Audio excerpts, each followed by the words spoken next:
Good evening, Oakland Park. My name is Desiree. I am the editor of livinginoaklandpark.com and also a local realtor. And tonight I'm excited to interview Stephanie Toothaker, who is a land use development attorney. She's very active here in Broward County. She has many, many projects, and we're going to talk to her about what she does as an attorney and those projects that she's representing here in the county. Stephanie, thank you for coming on tonight to Let's Talk Oakland Park. Desiree, thank you so much for having me. I was excited to do this interview with you and excited that we have a lot of very close mutual friends. Yes, we do. It's very interesting, and I'm sure we'll have much more to talk about after the interview. But right now, I want to get to know a little bit more about Stephanie Toothaker. So, can you tell us a little bit about your background? Sure. So I was born and raised here in Fort Lauderdale. I am right down the street at Broward General. And it's interesting now because my mother is actually the chair of the board of Broward Health. And so she's deeply actively involved in Broward Health. I guess, all things come back home. And my father lived in the neighborhood that I live in now in Fort Lauderdale. And I always wanted to live here. And I've now been in my house for about 20 years. And I have an 11-year-old son named Wyeth Parker Raymond Kemp, who actually goes to St. Mark's Episcopal, which is in Oakland Park. So I am in Oakland Park multiple times a day, and such a fabulous, incredible school. And we were just talking before we started, Desiree. I was just telling you how I love Oakland Park. I love what's been happening in the city, and there's just so many exciting things to come. And so thank you. Yeah, no, absolutely. And with your son here in Oakland Park, you're a stakeholder of the city. So it's interesting that you represent so many important people that are coming here and bringing development to the city. But before we get into those projects, I wanted to ask you, how do you become a land use development attorney? How does that happen? That's a really good question. So my first job out of college was working for United States Senator Bob Graham. I answered an ad in the Independent Florida Alligator, which is the University of Florida campus newspaper. And there was an ad in the paper that said Senator Bob Graham is seeking interns for the next semester. And I sat down on my typewriter.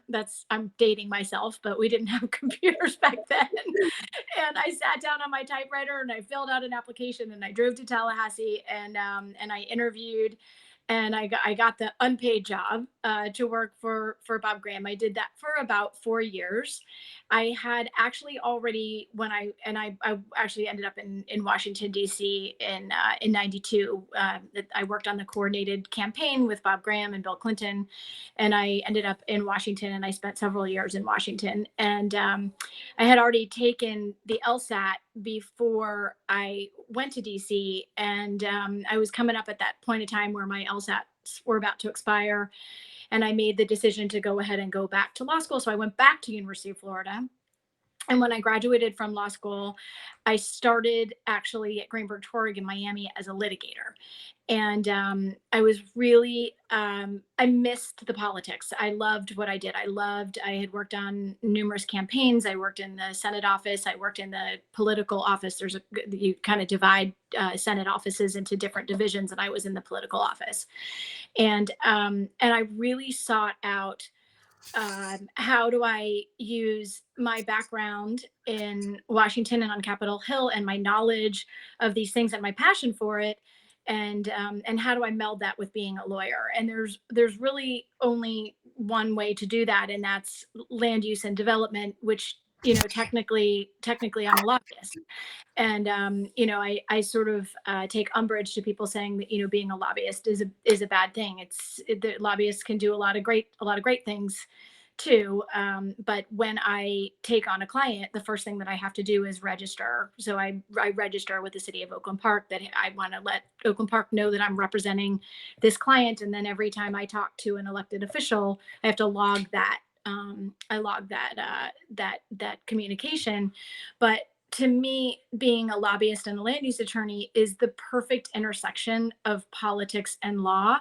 And so it really drew on my background and my knowledge of campaigns and running campaigns and it just was such a perfect fit for me. It was not easy to get into.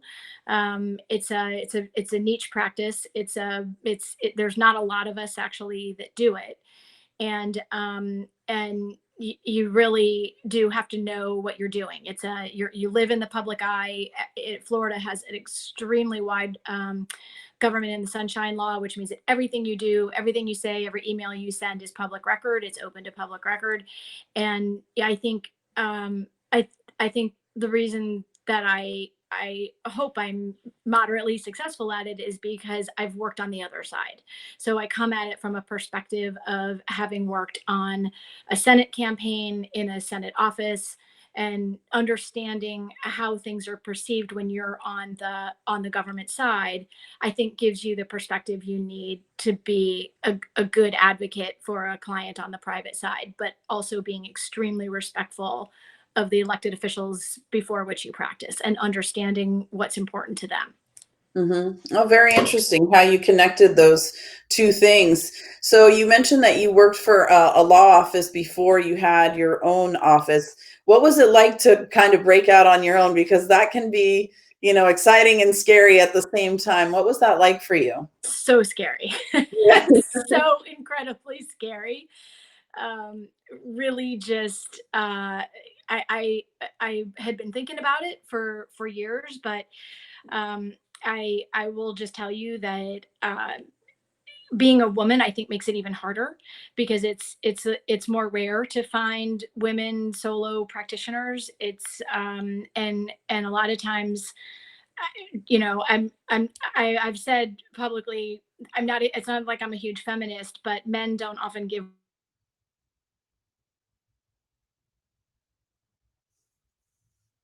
We can't hear you. I can't hear you.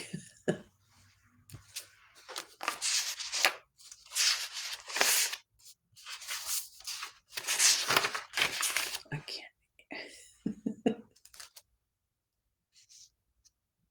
I can't.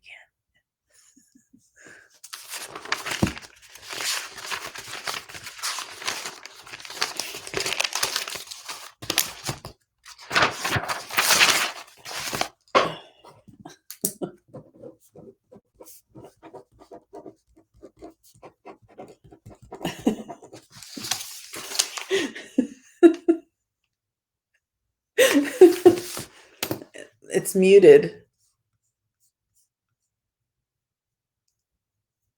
Sorry, we're having technical difficulties. Okay, Stephanie will. Hello. How's that? There you are. Okay, you're back. I was trying to tell you we can't hear. I don't know what happened. It's so weird. So I you were turned it off and turned it back on. So anyway, no problem. short Yes. answer. Super scary. Best thing I ever did. Did you ever feel, a lot of people, I heard this recently, this phenomenon, and I kind of felt it myself too, when I went off in my own direction as well, the imposter syndrome, where you're kind of working and you're doing this thing and it's like you're not really sure of the skin you're in, and then you start to get like a feel for it and you feel less like of an imposter in what you're doing? So Desiree, I am so impressed that you just asked that question. I had never heard of the imposter syndrome, but I spoke to I was asked to speak on a panel recently to the TJ Reddick Bar Association, and a lot of young lawyers, like young up and coming lawyers, just a fabulous group of women. And the person that was doing the interview asked that question about the imposter syndrome, and I said, I don't know what that is. I've never heard of that. And she explained it, and I said, oh my gosh, I absolutely know exactly what that is, and have felt it when I started my first job, which I had mentioned was at Greenberg Traurig in Miami. We went around the room, and every single person had to state, who they were, where they were from, what school they went to.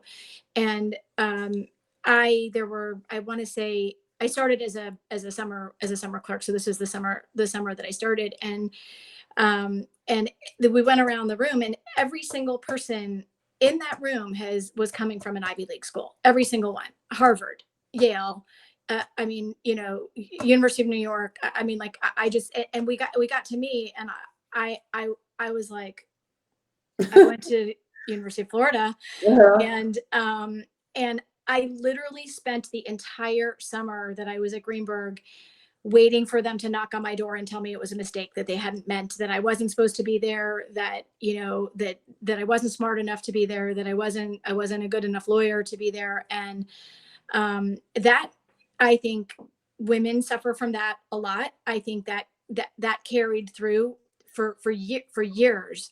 I kept waiting. You know, people would say, "Oh, you're smart, or you're good, or that was a pretty good presentation that you made." And I really kept waiting to wake up one day to someone like finding out that I wasn't really that smart and that I wasn't really that good. And I think now that I'm older, clearly older, I've finally overcome that, where I finally think I've gotten to the point where I feel like, you know what, I do deserve to be in the room. I am smart enough. But that is something that I think women in particular suffer from. I think that the minority community suffers from that as well. And if there's one thing that I could tell, you know, women and minorities, is that you absolutely have a right to be there. You are just as smart as anybody else in the room, and don't convince yourself that you're not. You know, own the fact that you're sitting in that room for a reason. You obviously belong to be there. Okay. Oh, wonderful. And that's a great message, I think, for women in general, because I definitely went through it. And so I think that what you're saying is absolutely true. You know, we do deserve our place, especially, you know, if we know what we're doing. So why not? Yeah. So when you first started out on your own and you got that first client, what was that like? Oh, it was so scary. I just took a massive leap of faith. The way the Florida bar works is that you're not allowed to tell your client, if you're leaving a firm, you're not allowed to tell them. So I had to just go on faith. And then the Florida bar has a form letter basically that the firm sends out that says, you know, we are notifying you that the attorney that you were working with is leaving the firm, and you have a right to stay with the firm, or you have a right to go, or you have a right to do neither. And so while those letters are, you know, pending, you're just kind of like on pins and needles, like what's going to happen. You know, what is going to happen now? You know, are my clients going to come with me? I don't, you know, because you just don't know the answer, because you have to, you know, very, very strict rules that apply to lawyers. And so I'm so incredibly blessed by the fact that every single one of my clients followed me to my firm. It took time, you know, they have to get their files, and, you know, but that first, I started on July 15th of 2019. And that, I will tell you, that first 6 months, I really didn't sleep. Because I was still setting up the firm. I had to do all the administrative stuff. I had to send out new, you know, engagement letters, and just doing all of that. I'm a little bit of an insomniac anyway. So I just, instead of like laying in bed staring at the ceiling, I would just get up and sit at my computer, you know. I have one client that I said to them, I legitimately, I was trying to get the work out for them, but I also had all this like other stuff that needed to be done. And I said to them, I legit pulled an all-nighter, like made a pot of coffee and pulled an all-nighter to do a contract for them, which I hadn't done since law school. Right. But it's worth it. You know, when you own your own firm, you know, every benefit that comes directly to you. And I'm really incredibly blessed and honored by my dossier of clients that have been extremely loyal to me and supportive. And I did have, you know, a good number of friends who offered me a safety net, who said, you know, look, if you fail, you can always go back to a firm. A firm will always take you back. You've got a good track record. You've got good clients. And if it doesn't work out, you know, don't worry. And if you need money, just call, you know, like, well, I have, you know, one client in particular who basically said to me, like, I'll give you an interest-free loan if you find that you need it. And that's a nice place to be in your career.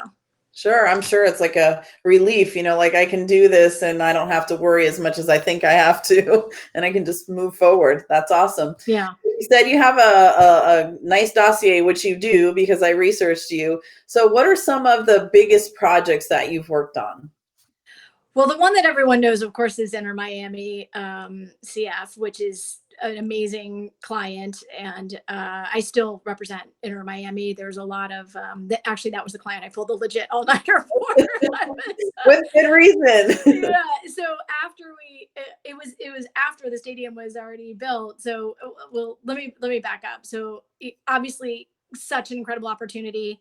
I'm not a big soccer fan. I am now, but I wasn't at the time. And my phone rang. It rang like 3 times, same telephone number, and I finally, answered it. And it was the general counsel, Pablo Alvarez, who's just an incredible guy and incredibly brilliant. And he called and he said, "Have you ever heard of Inter Miami?" And I said, "No." And he said, "Do you know who David Beckham is?" I'm like, "Really?"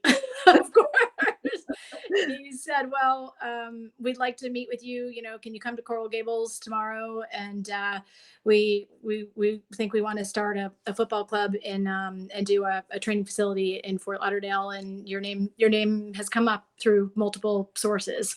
And so I did a bunch of Google research on soccer, and I met with Pablo Alvarez and Paul McDonough, who's the sporting director, and Jurgen Menke, who was with the team at the time, and we just literally drafted an unsolicited proposal, in a weekend.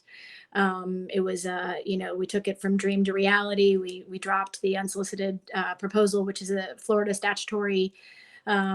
It gives you the ability to basically send a letter to a municipality along with a check and say, this is my idea. Are you open to it? And of course, the land where the stadium is now built is public land. It's 60 plus acres of land that's owned by the city of Fort Lauderdale. And we dropped in this unsolicited proposal on a Monday morning, and the rest is kind of history. We because of the incredible leadership of the city of Fort Lauderdale mayor and commission and the city manager and the city attorney, we were able to do a what's called an interim agreement under the statute that allowed us to start working on the demolition and the stadium before we even had site plan approval. And so that's a really big deal.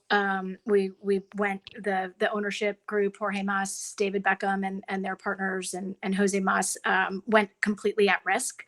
The interim agreement allowed them to just, because we were trying to meet the 2020 MLS season, which started in March. And so timing, every day that went by mattered. And so the city leaders allowed us to scrape the property, tear down the 2 stadiums that were there that were in really poor shape, and start constructing at risk.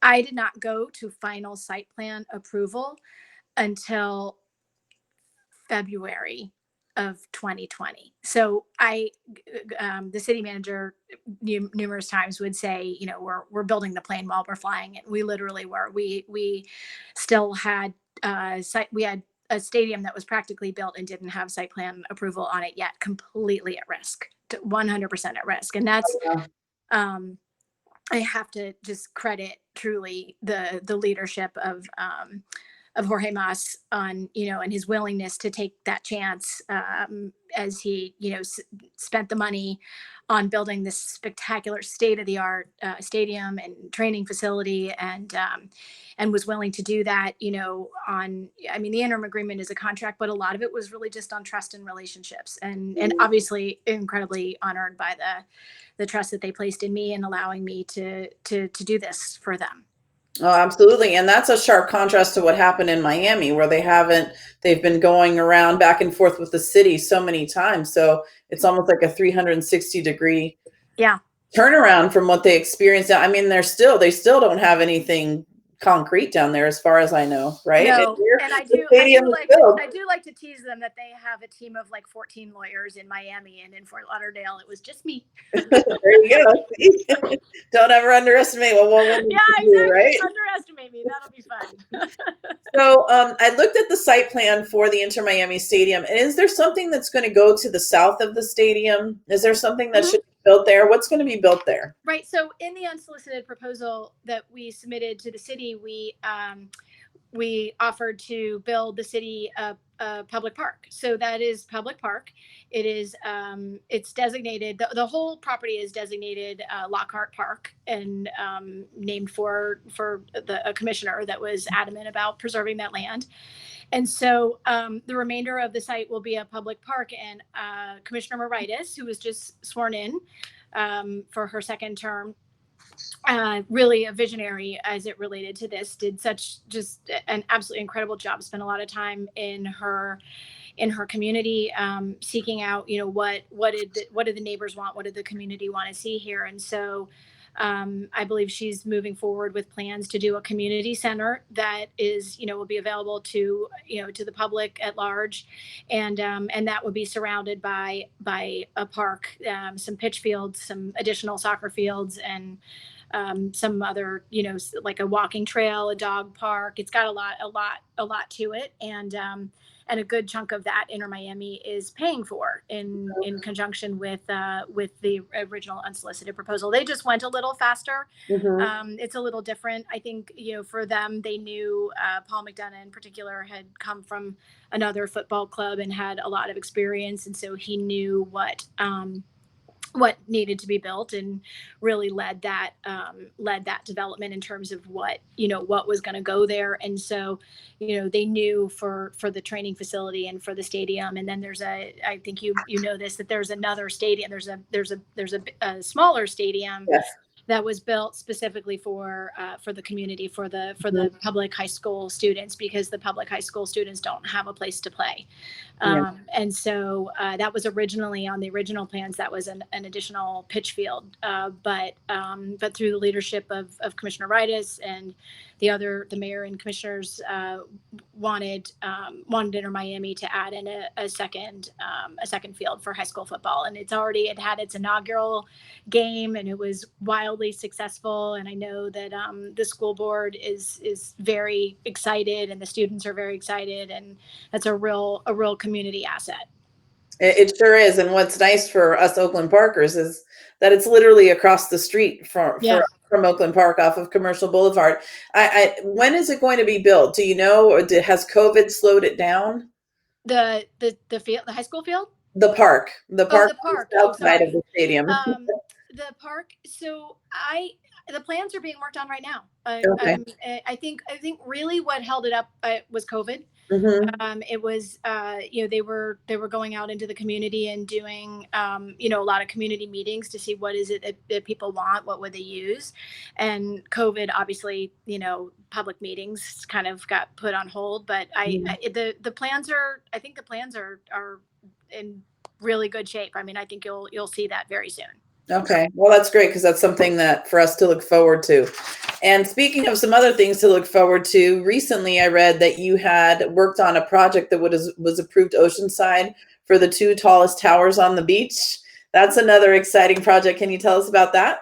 I'm really proud of that project. I represent, my client is Coulter, Bobby Julian, and we submitted a site plan. That project has a lot of history on it. I had years and years ago done a land swap with the city of Fort Lauderdale for a piece of property that is right next to Bonnet House. And I served on the Bonnet House board for many, many, many years. And there had been some failed site plans on the property that was immediately to the south. We call it Natchez. It's known as Natchez because there used to be a hotel on it, and the name of the hotel was Natchez. So everybody calls it Natchez. So we did a land swap, and the city took title to Natchez, and the developer took title to the property that's in Central Beach. The developer felt the city actually felt it was a city-driven initiative, but the city felt that level of development was more appropriate for Central Beach as opposed to over on the Natchez, which is next to Bonnet House. So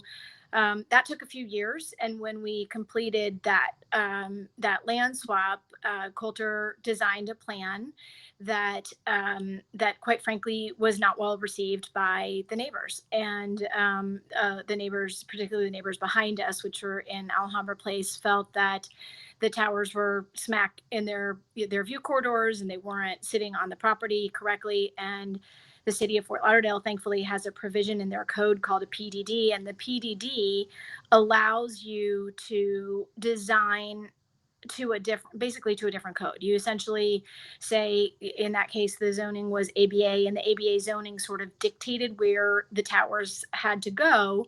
Mhm. But by using this other tool, the PDD allowed us to work really closely with our neighbors and literally sat down with them, rolled up our sleeves, and the district commissioner in that case was Vice Mayor Glassman, who really was deeply involved in those discussions and making sure that ultimately what was built there was something that everybody could be proud of.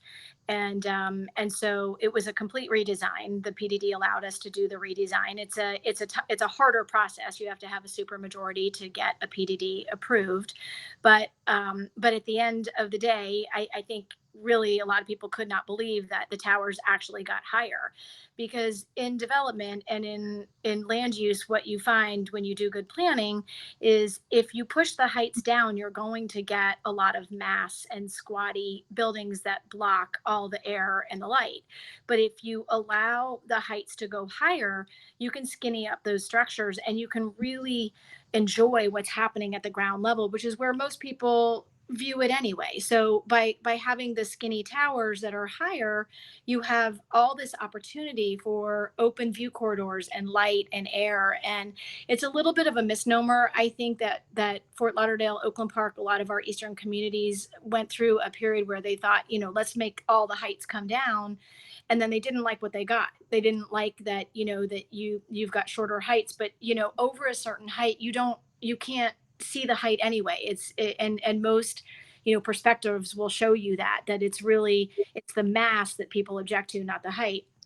And so by allowing those towers to go higher, they're 300 feet each, what you get is not only you get spectacular design, you get just a Kobe Carp designed and absolutely just stunning building. And then you end up having the Central Beach Alliance and the neighbors and the buildings around us all spoke in favor of the project. So I was actually asked by a reporter that did a story on it. I think it was Susanna Bryan, I believe it was, who asked me. She said, "Have you ever had a project that actually garnered support by going higher?" And I responded that yes, I did. Actually, that's the second time in my career. The first one was a project in Pompano called 1380 South Ocean, and we had literally the exact same scenario. The neighbors objected to the first site plan. We redesigned it together with the neighbors and the architects, and we did up there. It's called a PDI, but it's the same concept. And we redesigned it, and we went. That building is I want to say it's almost 400 feet in height. And at the end of the long journey that it took us to get there, but by the time we finally got to that final site plan approval on that project, all the neighbors spoke in favor of it. And again, height solved all the problems. So I think as we, mature and we understand good planning principles, I actually think height is not as big of an issue as people think it is when you really understand what it does. But I'm proud of both of those projects. They're both going to be spectacular, and I know Coulter will build just a beautiful project. I think it'll be an icon on the beach. Mm-hmm. It's funny that you mentioned the Pompano project, because I was going to ask you about that. I read that it took 4 years from start to finish to get that approved. So how do you deal with these challenges when they come, and to make your client happy and to get it pushed through? You said the PDD in one case, PDI in the other. Right. What are some other challenges, and how do you overcome those?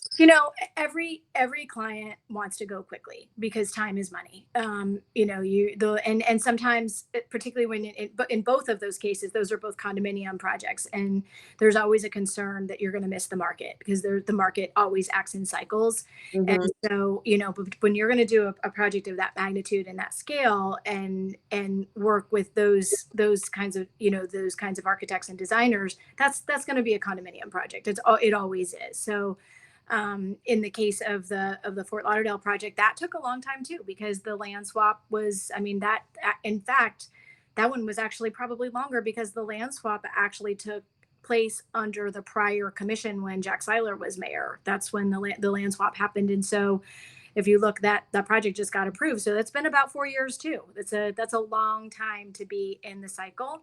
The one in Pompano, again, yeah, same for 4 years. And actually, the developer, which is Lionheart, just JV'd with Fortune, and Fortune is now involved. And Fortune, as you probably are aware, built Auberge in Fort Lauderdale, really spectacular, high quality developer, and so both of those projects, they took a long time, but they are both iconic.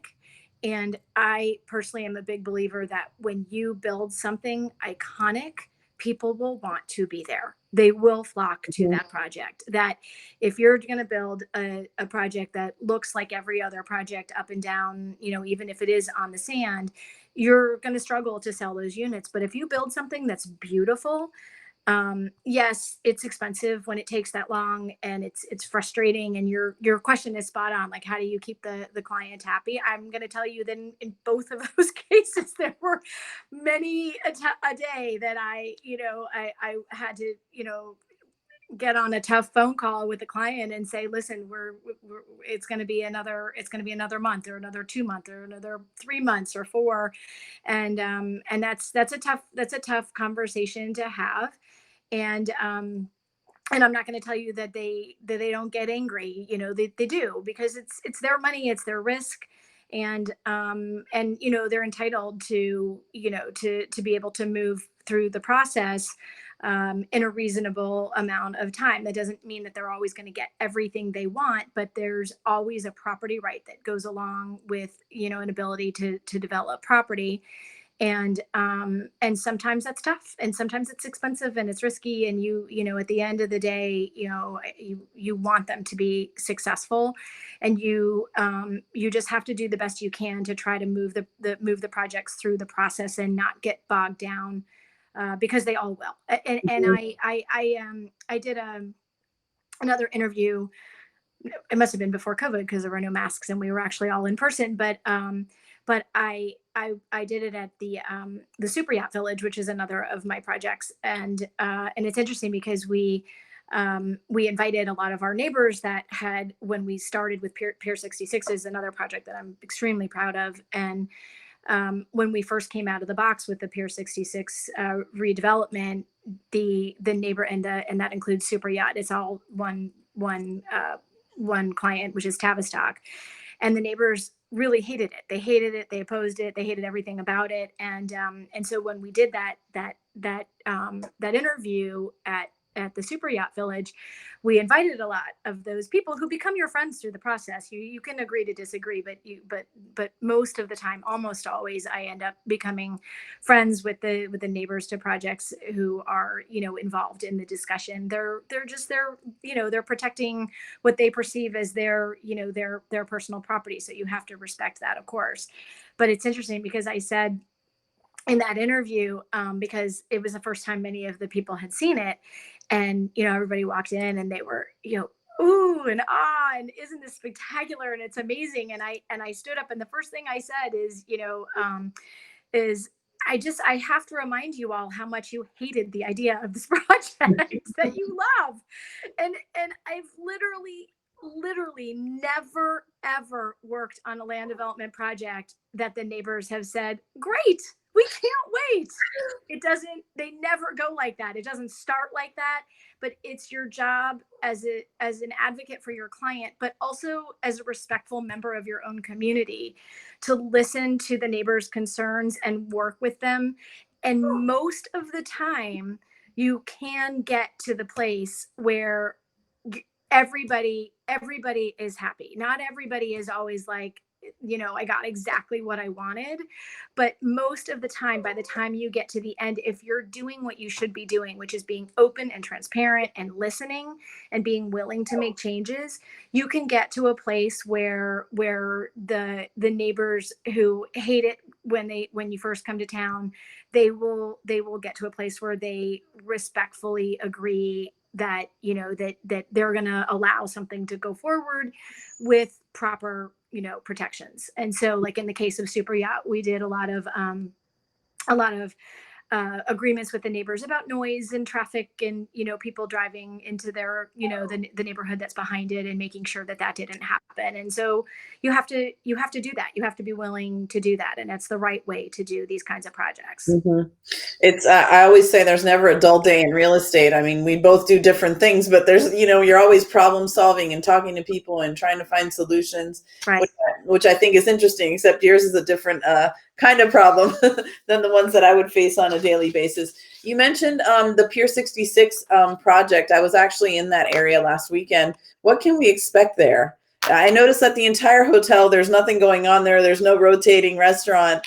And I was like, I really wonder what's happening there. So I thought it was interesting that you're actually the point person on that project. What can we expect there? Well, the rotating restaurant bar is coming back. That is. Oh, it is. Okay. Yeah. So obviously the construction is halted. That was also due to COVID. And so they had a ground. I mean, actually that's an interesting story, because they did, Tavistock did their groundbreaking, and then I think COVID, it was that day, actually. Yes.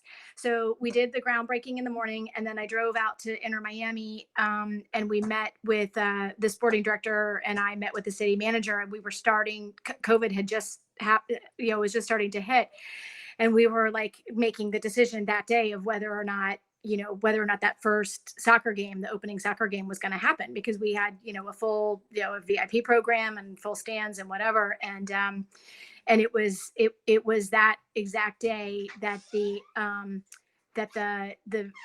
decision was made, I think, to unfortunately cancel the MLS season. And then also, obviously, it affected what was happening at Tavistock, which is that the start of that construction. So it'll come back. They're reviewing now, what's going to happen on the south side, which is where Super Yacht Village is. And the site plan for Pier 66 is just absolutely spectacular.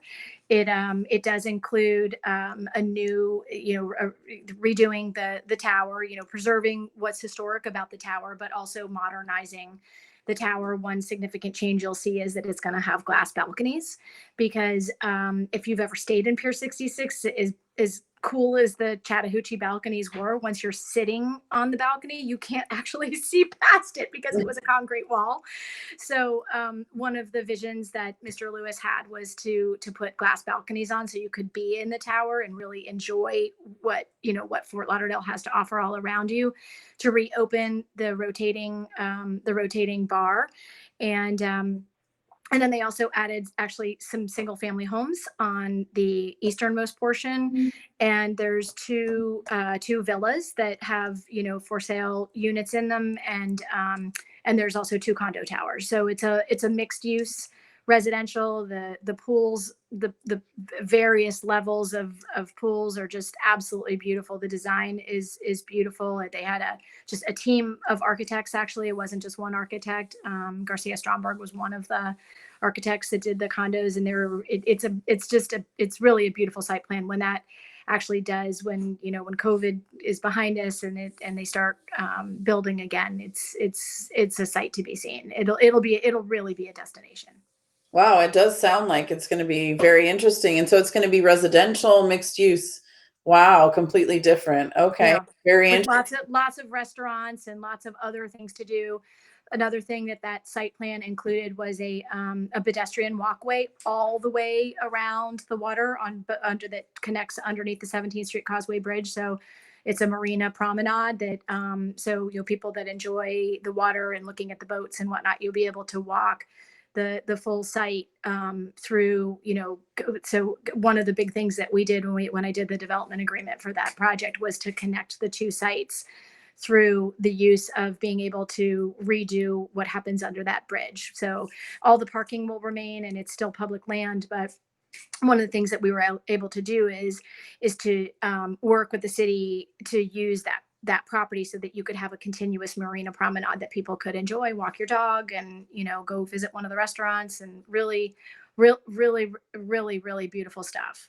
Wow, really exciting change to that area too, because it's kind of, I was, like I said, I was there last week. It's kind of dead right now. So it sounds like it's going to bring like a lot of life to that side of the bridge, which is kind of, not here nor there right now. Definitely, definitely, yeah. So there's so many projects. Fort Lauderdale, South Florida is just such an, is there any project that you can like tell us about that's up and coming, that we should look forward to, that you're working on or that you may be working on? Sure. I'm actually working with the Kushner family Hmm. on a project in downtown Fort Lauderdale that they've been kind of going through design, and it's right in the city center, so immediately to the west of the railroad tracks on Broward Boulevard. They've purchased three, or in the process of purchasing, they have under contract three different parcels, and so that's a very, very exciting project when that comes out. I think that'll really transform that area.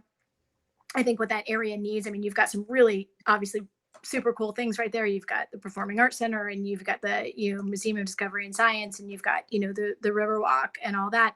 But to bring some residential right there to that, near the Bright Line, I think that's going to really have an incredibly positive impact on that area and what can happen in that area. I also represent a client who, the name of the client is Damn Good Hospitality. They submitted an unsolicited proposal for the property known as the One Stop Shop to do just an amazingly cool, designed by Dachi. It's a it's a like a it's like an entertainment venue, I guess is the best way to describe it. It's a cultural center that also has entertainment, and predominantly a park. It's almost the majority of the site would be a park, and they would improve the park and really do some really neat, like, possible activations in the park, for art shows and things like that. It's a real, has the potential to be a real community asset. It's not totally approved yet, so fingers crossed, but it's one that I'm really excited to be a part of. I think it's something that the community will be really excited to have, just steps off the Bright Line. One thing that is a little bit of a fail right now for Fort Lauderdale is that, I'm sure you have. I've ridden the Bright Line, and I've gone up to Palm Beach and gotten off, and everyone's favorite destination, right, is the Restoration Hardware, with that really neat restaurant up there. But when you get off the Bright Line in Fort Lauderdale, there's just not right now. There's nothing Hmm. right there that you would get off and walk, or even Uber to. And so this opportunity, this proposal that we submitted to the city, really has the ability to really transform what happens when you get off the Bright Line, and have just this really amazing, like, open park space with the possibility to go into a food court and get food for your child and food for you, and sit in the park. And it's just, I think that that's something I'm really excited that I'm working on. I'm also working on, I did the unsolicited proposal on the Swimming Hall of Fame. The Swimming Hall of Fame is getting so incredibly exciting. We're getting the only 27-meter dive tower in the Western Hemisphere. Wow. That's already been approved. We submitted an unsolicited proposal to the city, and for the locker rooms and the dive tower. That's already been approved. That's in process right now. And then we actually submitted another unsolicited proposal to the city to redo some of those buildings that are really in very, very poor shape.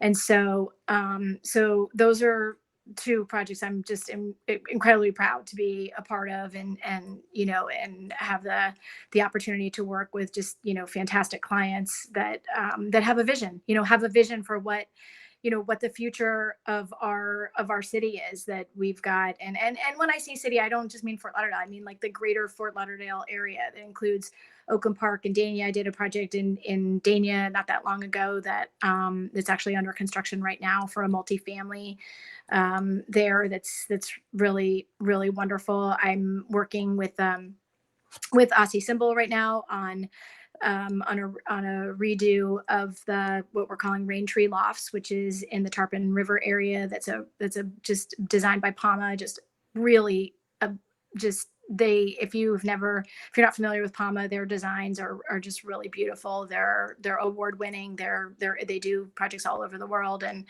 having something like that there, I think will be really spectacular. And actually, I will just share with you, I actually represent one plant, which is a medical marijuana dispensary. Very, very close friends of mine, actually from high school, and also just the CEO of the company, and they're deeply involved in one plant. I'm really proud of what they've accomplished. They're definitely one of the most well-respected medical marijuana dispensaries in the business, and we have a site in Oakland Park that we're working on for them, and their designs are really pretty. You can't see my house, but everything in my house is black and white, and black and white. I like black and white, and the design that they worked with a designer, and the design of their buildings is really pretty. So the idea is that they're going to refurbish a piece of property on Oakland Park Boulevard that's been empty for a really long time, and it's a really pretty design. So I'm proud to be representing them on that as well. And I mentioned that I'm actually on the board of my son's school, which is St. Mark's Episcopal, and St. Mark's is actually going through a little facelift right now. If you've driven by, we're getting a new guardhouse and some new things. And Dr. Tainter, who runs the school, has some plans to improve, the seawall in the back and actually add some sailing programs. They have an opportunity. It's, one of the few schools that's on the water. And so, they've got a connection to the Lauderdale Yacht Club that I'm on the board of there as well. And so they've got a connection there that they can offer these kinds of really spectacular programs to students that are in Oakland Park that have access to now the ability to learn sailing, which is something that, is really, really special and unique to Oakland Park and St. Mark's. So I'm very proud of those. I'm also proud of my project that just got built, which is the Lauderdale Yacht Club. And I'm really honored. I'm the vice commodore there, and I'll be commodore next year. So it's something that's fun for women. That goes back to like the whole imposter syndrome. Like, what am I doing here? Why am I wearing a Navy uniform and right. I'm sure you'll rock it though, and you'll be great. But that's a really special honor, and so I'm excited about that. I'm excited about my command year, and our mutual friend, Dan McCauley, is going to be my legal officer under my Commodore year. Oh wow, look at that! How interesting! It all comes together. It does. So, knowing everything that you know about development here, and you're intimately involved in it, where do you see South Florida in like the next 5-10 years with all these projects, these new projects? I have such a multifaceted answer to that question. I will tell you, one of the things that having born and raised in Fort Lauderdale, went to high school here.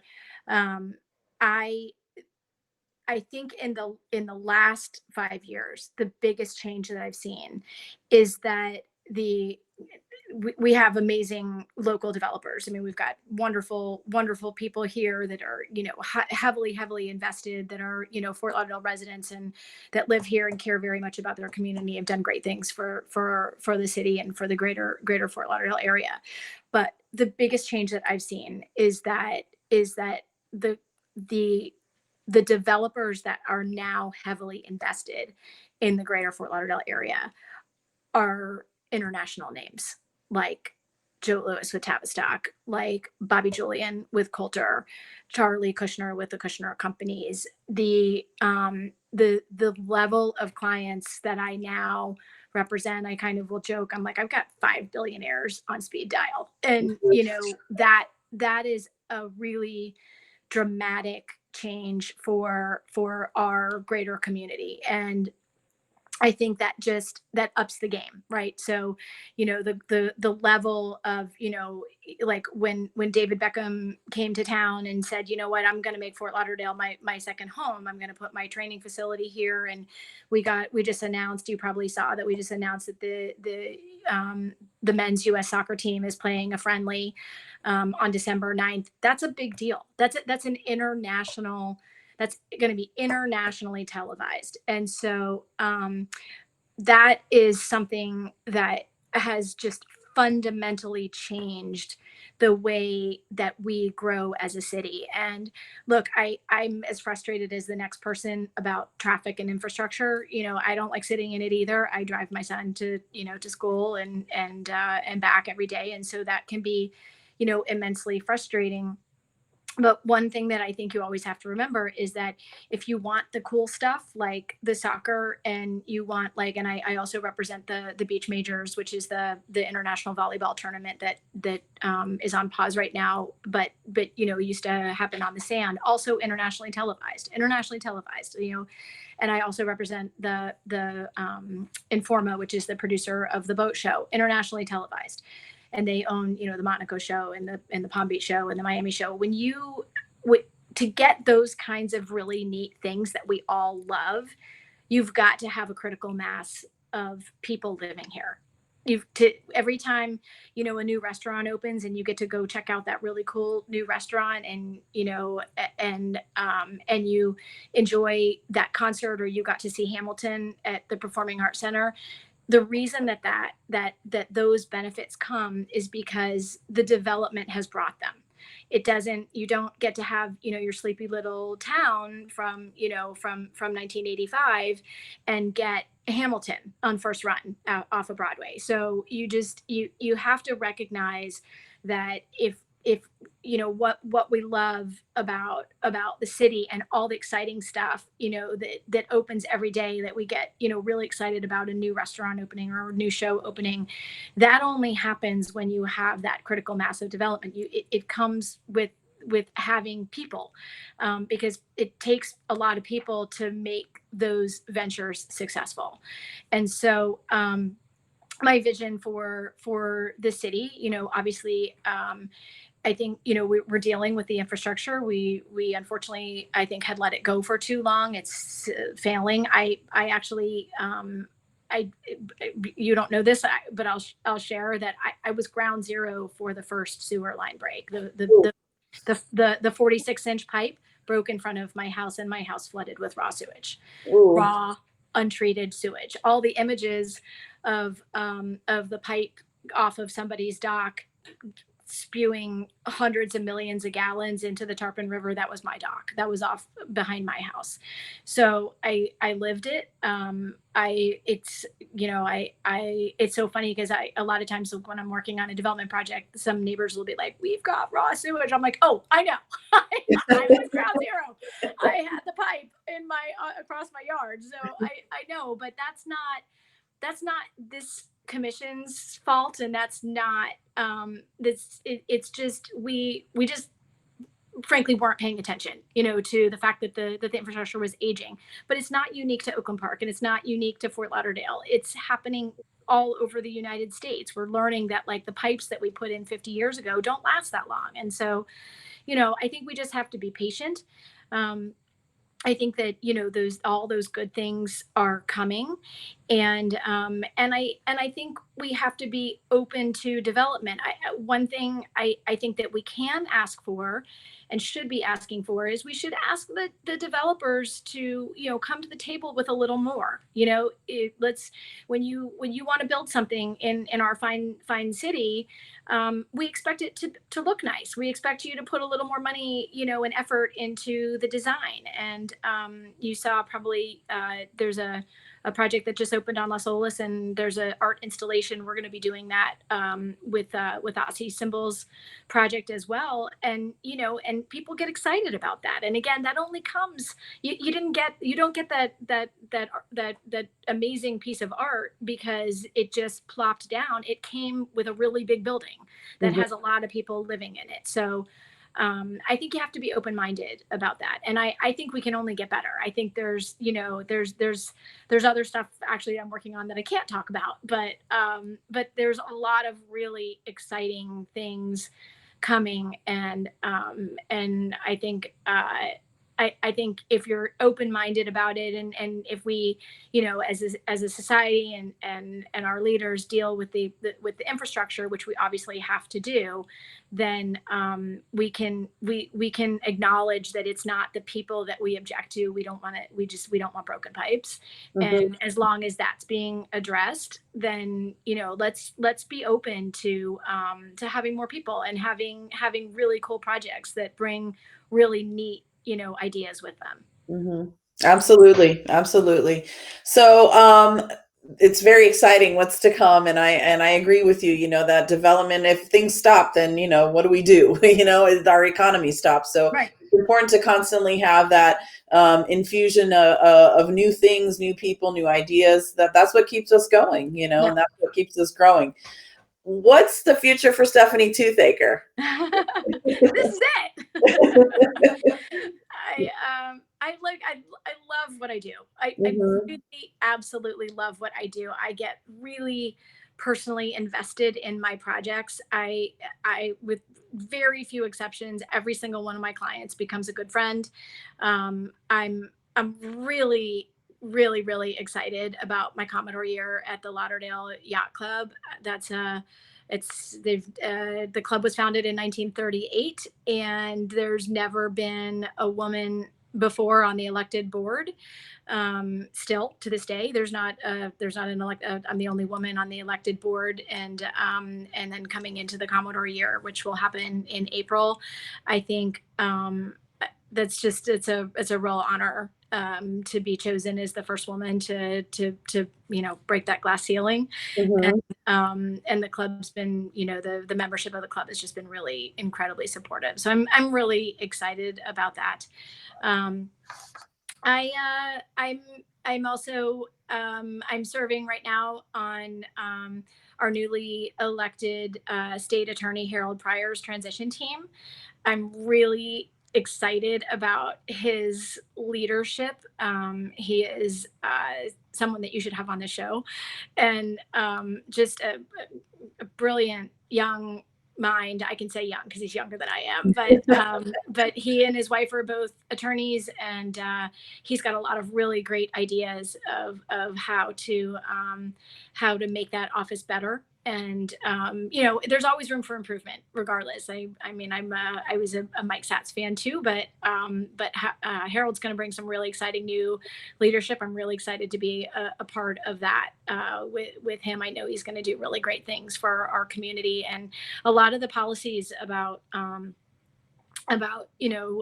young, particularly juveniles, that get themselves into trouble. Those are driven by the state attorney. And so Harold's got a real opportunity. There's just, in my opinion, there's just some children that were put into the system that could have been in diversion programs that would have changed the trajectory of their life in such a positive way, and it just didn't happen. And so making some positive changes like that, I'm really excited for his leadership. And you know I don't know what else. There's always something. There's always something. Every time I remember, I think when I worked on the Pier 66 project, I remember thinking to myself, "This is like the best thing I'm ever going to do. I don't know if anything else is going to come along that's going to top Mhm. this." Then my phone rang, and it was like, "Hey, have you ever heard of David Beckham?" So,